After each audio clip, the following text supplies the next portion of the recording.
اسی تنخواہ میں سے جب بندہ بڑے بیٹے کی شادی کر کے بہو بیاہ کے لے آئے تو پھر بھی کام چلتا ہے، اور جب اس بیٹے کو اللہ بچے عطا کر دے تو اسی گھر میں، اسی آنگن میں، اسی چھت کے نیچے کام چلتا ہے، تو پھر تو مان جانا کہ چلانے والا تو نہیں، چلانے والا کوئی اور ہے۔ پھر تو مان جا کے چلانے والا کوئی تو اس وقت جب تنخواہ تیری لگی تھی تو کہتا تھا ابا ابھی میری شادی نہ کر، میں بیوی کو کیسے کھلاؤں گا؟ تو وہی شخص ہے جس کی چھت کے نیچے پھر 1.5 درجن پوتے بھی پل رہے اور گزارا ان کا بھی ہو رہا ہے۔ تو رزق کا ذمہ کس کا ہے؟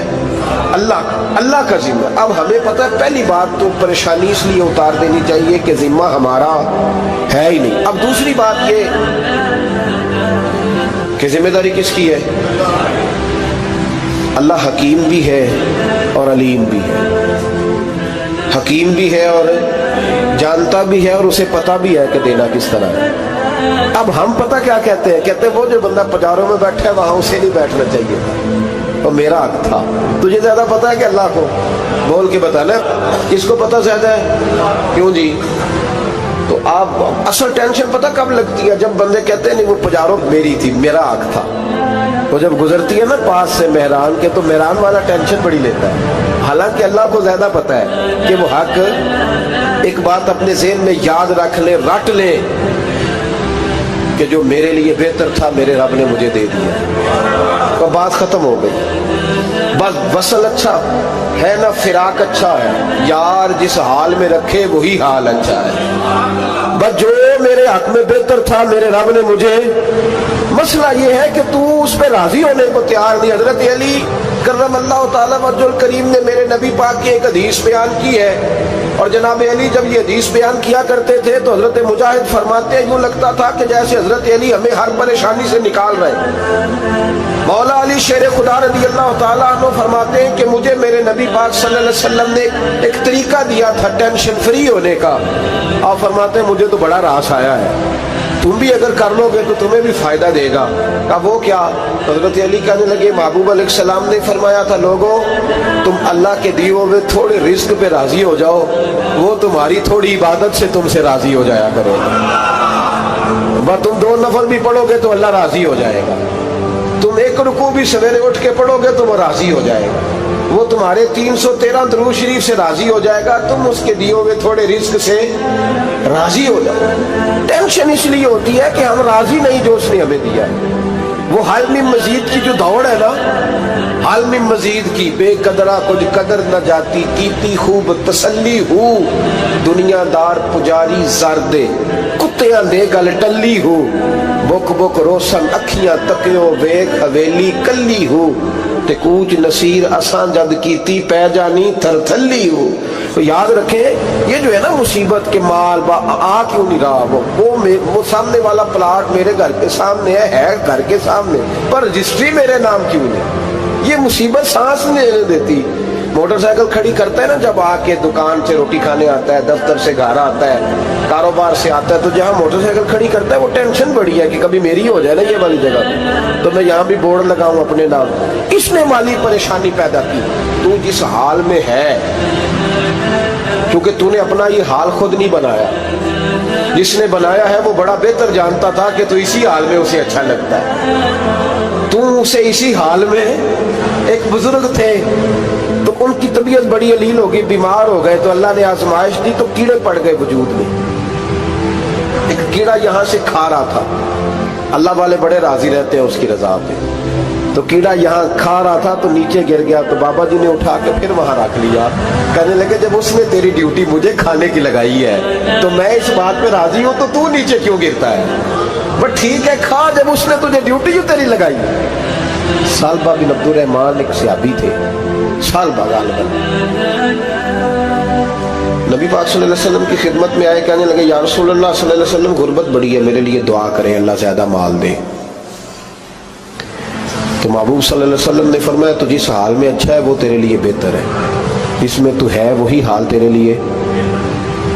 مشکل ہے نا یہ جواب سننا، کہتے پیر صاحب فلان جگہ سے تویز آیا، وہاں تو وارے نے آرے ہو گئے، تو آپ کے ہاں، تو میں کہتا ہوں یہ تویز دینے والا اگر تویز دے کے امیر بناتا ہے تو پہلے خود کیوں نہیں بنتا؟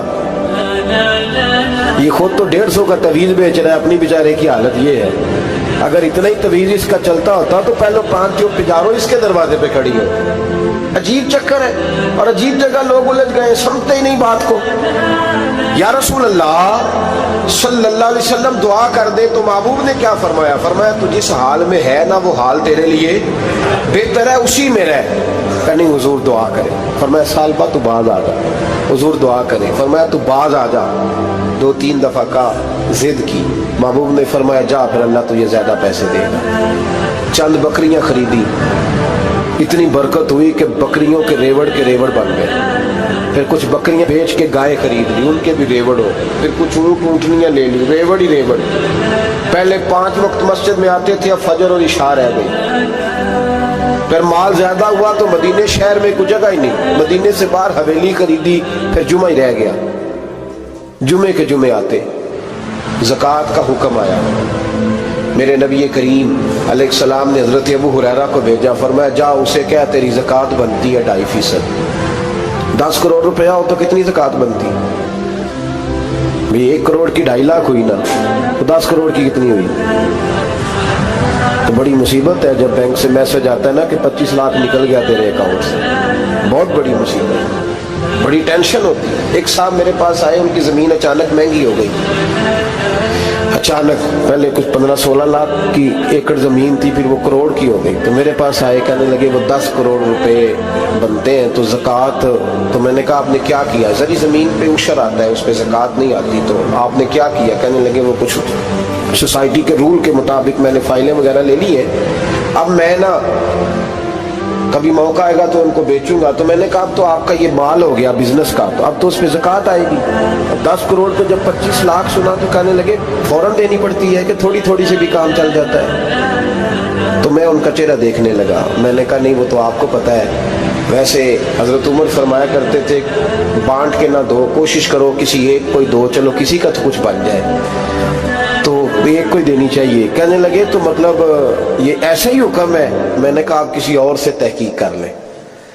اب یہ بھائی لیتے وقت نہیں تجھے ٹینشن ہوئی کہ 15 لاکھ کا کروڑ ہو گیا, تو اس وقت نہیں تو نے کہا کہ یا اللہ, تو یہ کیسی سوچ ہے مسلمان, کس طرح کا اس کا؟ ہمارے ہاں جب کسی آدمی پہ حالات خراب ہوتے ہیں نا تو سب سے پہلے وہ اس طرح کرتا ہے کہ جو میں کہیں اللہ کے راستے میں دیتا ہوں پہلے اسے بند کرو. جس راستے تجھے آ رہا تھا پہلے تو نے وہ راستہ بلاک کیا. حضرت اسماء بنت ابی بکر صدیق کہتی ہیں میں حضور کو مسجد کے لیے, ادارے کے لیے, صحابہ صفا کے لیے کچھ دے رہی تھی, تو میں نے گننا شروع کیا تو حضور مسکرانے لگے. حضور مسکراتے کیوں ہیں؟ تو فرمانے لگی, محبوب فرمانے لگے اسماء اللہ کے راستے میں گن گن کے نہ دیا کر, ورنہ وہ بھی تجھے گن گن کے دے گا. تو اس کے راستے میں بے حساب دے, وہ بھی تجھے بے حساب ہی عطا فرمائے. لیکن پہلے یہ والا پہلے دروازہ بند کرو, یہاں سے پیسے ختم ہو رہے ہیں. تو اس طرح کرنا بھائی. اس دفعہ سوٹ ذرا گرمیوں والے نہ خرید, لیکن جو تو اللہ کے راستے میں دے رہا ہے اسے دیتا رہے. لیکن ہم اپنا نقصان کرتے ہیں, زیادتی کرتے ہیں اپنے ساتھ. میں نے آپ کو پہلے بھی بتایا تھا پیار کی بولی ہے, پھر بولتا ہوں. ایک بڑے بڑے پیار والے دوست ہیں, ایک دفعہ مجھے کہنے لگے کہ آپ کئی دفعہ اعلان کرتے ہیں تو مجھے اچھا نہیں لگتا, اور آپ ادارہ بھی بہت زیادہ بننے والا ہے, بڑی چیزیں میں دیکھتا ہوں جو ہوں تو بڑا نظام اچھا ہو جائے, آپ دعا کریں اللہ مجھے پیسے دے تو میں بڑے سارے خرچ کروں گا اس کے راستے. تو میں نے کہا یا اللہ اسے 10 کروڑ دے, یہ 9.5 کروڑ تیرے راستے میں دے دے گا. تو چپ کر گیا, جس طرح آپ نہیں کر گئے سارے, تو چپ کر گیا وہ بھی. اس نے کہا جی نہیں جی انشاءاللہ کریں گے. تو میں کیا پلیا جی دعا پہ ہوں دیا, ابھی تو وہ آئیں گے تو تب دیکھی جائے گی. تو یہی اڑ گیا ہے, یعنی 9.5 کروڑ اللہ کے راستے میں خرچ کرنے کی دعا پہ بھی آمین کوئی نہیں کہتا کہ چلو آمین ہی کہہ دیں. تو میں کہا تینوں تے 50 لاکھ بچتا سی پیا, لیکن تو اس سودے پہ تیار ہے.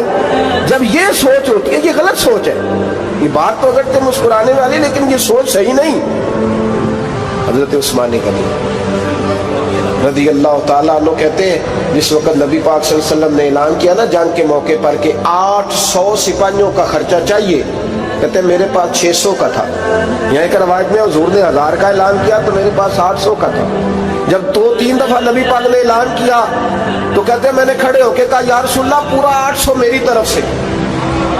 کہتے میں نے 200 سپاہی کا خرچہ ادھار اٹھایا لیکن پورے 2 مہینے نہیں گزرے تھے، رب کریم نے مجھے کئی گنا کر کے پیسے واپس عطا فرما دیے۔ پر بات تو یہ ہے کہ تیری وہاں لو لگی ہو، تو تجارت کرتا ہے ان لوگوں کے ساتھ جو کیا دے سکتے۔ تو سالبہ کے پاس حضور نے پیغام بھیجا، پہلے تو کہا تیرے لیے بہتر نہیں مال، جب اصرار کیا تو بڑی برکت ہو گئی، بڑا آیا تو فرمایا زکوٰۃ دے، 2.5 زکوٰۃ ہے۔ جب سوچا کہ 5 اونٹوں پہ ایک بکری جائے گی اور بڑا سارا مجھے دینا پڑے گا، اب جب غور کیا تو یہ تو نہ کہا کہ میں نہیں دیتا۔ حضرت ابو ہریرہ سے کہنے لگے نبی کریم علیہ السلام کی خدمت میں عرض کرنا کہ میں خود آؤں گا۔